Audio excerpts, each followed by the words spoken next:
বৈষম্য বিরোধী আন্দোলন চলাকালে আশুলিয়ায় ৬ জনকে হত্যার পর পোড়ানোর ঘটনা এবং পুলিশের সাজোয়া যান এপিসি থেকে টেনে নিচে ফেলে শিক্ষার্থী শাইখ আশাবুল ইয়ামিন হত্যা মামলায় অভিযোগ গঠনের পর প্রসিকিউশনের শুনানি আজ শেষ হয়েছে। আসামিপক্ষের শুনানির জন্য আগামী ১৩ই আগস্ট দিন ধার্য করেছে ট্রাইব্যুনাল। আন্তর্জাতিক অপরাধ ট্রাইব্যুনাল ২ এর চেয়ারম্যান বিচারপতি নজরুল ইসলাম চৌধুরীর নেতৃত্বাধীন ৩ সদস্যের বিচারিক প্যানেল এই আদেশ দেন। আন্তর্জাতিক অপরাধ ট্রাইব্যুনালের প্রসিকিউটর মোহাম্মদ মিজানুল ইসলাম ও গাজী এমএইচ তামিম এসব তথ্য জানান। সংশ্লিষ্ট এলাকার সাবেক এমপি সাইফুল ইসলাম সহ যে ১৬ জনের বিরুদ্ধে ফরমাল চার্জ দাখিল করেছিলাম, সেই মামলায় আজকে চার্জ হিয়ারিংয়ের দিন ধার্য ছিল। আজকে প্রসিকিউশনের পক্ষে চার্জ হিয়ারিং আমরা কমপ্লিট করেছি।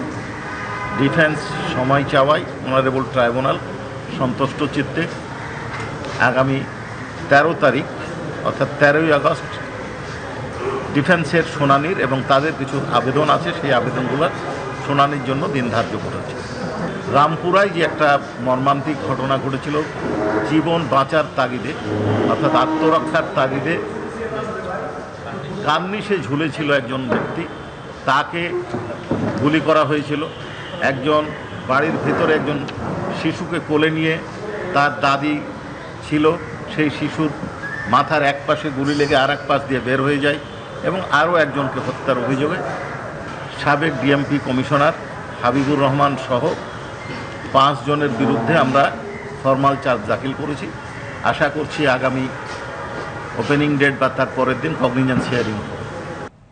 এর আগে সকালে ইয়ামিন হত্যা মামলার ৮ আসামি পুলিশ সুপার মোহাম্মদ আবদুল্লাহ আল কাফি, ADC Shahidul Islam, OC Mohammad Arafat Hossain Arzu, SI Abdul মালেক, আরাফাত উদ্দিন, শেখ আফজালুল হক, এএসআই কামরুল হাসান ও কনস্টেবল মুকুল চৌকিদারকে হাজির করা হয়।